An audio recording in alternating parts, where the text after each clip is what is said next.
Дағы әулие дәстүрін қастерлеп, дәстүрлік мұраларды насихаттап жүрген елдің біріміз ғой. Дәстүрдің озығы бар, азығы бар, өткеннен бізге жеткен асылы бар. Қызымыздың кейбір кезін қызықтайтын қазақта сәукеле кигізу рәсімі бар. Қошеметтеріңізді аямасаңыздар. Ақтағым артыңда балашақтарың, алдыңда болашақ жарың, ұзатып қимай қалады-ау анашың бағып қаққаның. Жүрегі әкемнің ерке күн едің, жан-жарың енді тірегің. Тастай бат барған жеріңе судайсың, солай тіледім де, анасы ақ сәукелесін кигізген сәтіне бір қошемет ағайын. Енді кеңінен тұра қалсаңыздар, біз қазір қызымыздың ақ жолын төсейміз. Ортаны кеңірек ашыңыздар.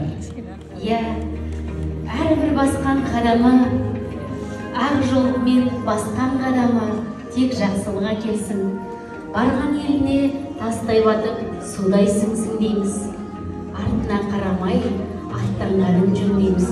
Туысқандар, қоштасуға уақыт болар. Ақ жолда қарсы алыңыздар. Анасы өзі даярлаған екен. Мінеки, өмірлі, осы біздің Мәликенің өмірі, осы ақ жолдай жұмсақ болсын деп, ақ жолда арнайы жасап отыр.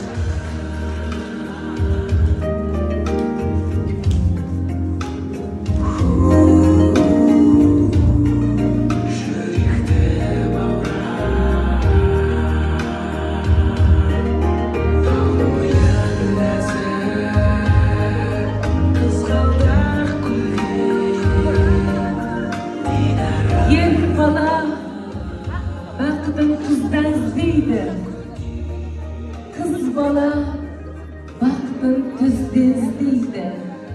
Біздің қызымыз да өз бақытын іздеп, сіздердің шаңырақтарыңызға кетіп барады құдалар.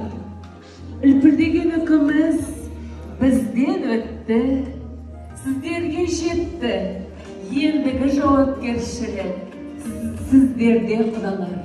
Қызымыздың жолы ардаймақ болсын деген ниетпен жолына ақ жол төседі. Ең тәтті күндері, ең әдемі күндері сіздердің шаңырақтарыңызда өтсін деген ниетпен қызымыздың жолына ақ бата сұрасам.